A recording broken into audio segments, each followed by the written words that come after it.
Welcome to our episode of Barbie Saturdays, and this week I decided to take a look at Barbie, Big City, Big Dreams, which I got in this 4-pack collection at Walmart a while back. And I'll admit I have rather mixed feelings about this one. On one hand, the messages about friendship and forgiveness and all that stuff are fine. I don't have any complaints about the messaging of the movie. On the other hand, the animation and the look of the characters and the music I do have issues with. I don't know about what is with the look of the characters. I guess they tried making them look more like the dolls in this one, and I'm not feeling it. And then with the animation, because they're trying to capture the look of the dolls, they also try to capture sort of the movement of the dolls at points by making the animation a bit more stiff. This is probably most noticeable during the big ending song, where we'll see the characters singing and having like one of their arms like just locked in one position for large portions of the song while they're performing. And it just feels a bit off when you notice it, because you're just like staring at it and you're just like, why does this arm almost never move? It's just like, you're doing this big dance number. You'd think there'd be more movement here of this arm. Ugh, but it's just like locked at the elbow. So yeah, for the music, it's just up and down. Some of the songs are decent. They're nothing to write home about, in my opinion. The only real banger is probably Good Vibes, with Rafa, her most important male side character. Let me put it this way. He's not the only male side character we get, but the only other one is this guy with a running theme where he runs around with a drum almost bumping into people. So, he's not very important, and he never even gets a name. He just exists as a nameless male character that just gets a bit more importance in the background for a joke. Or three. And then you have the montage song, which should probably be the best song, in this, but it's not even close. It's arguably one of the worst songs just because the grind bit they do gets pretty annoying. I mean, when you're doing a musical number that's meant to be a montage song, it needs to be a real banger or people are going to get annoyed with it.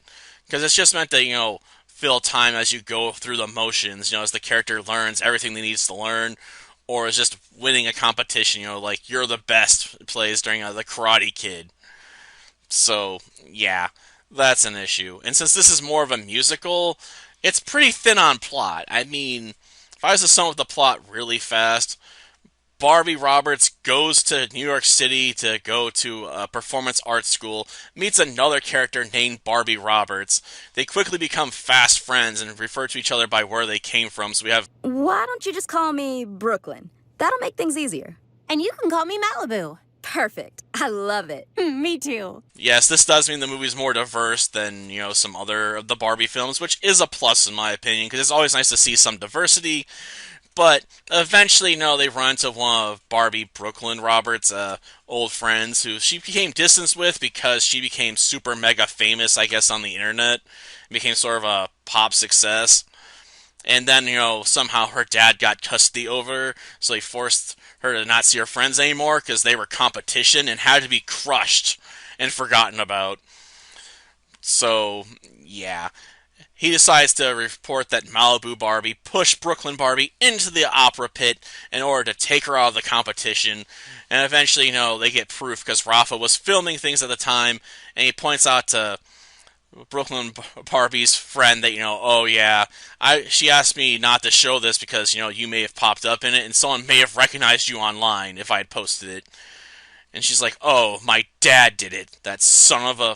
Okay, she doesn't curse, obviously. Though the movie does have a bit of a joke about that with the taxi driver.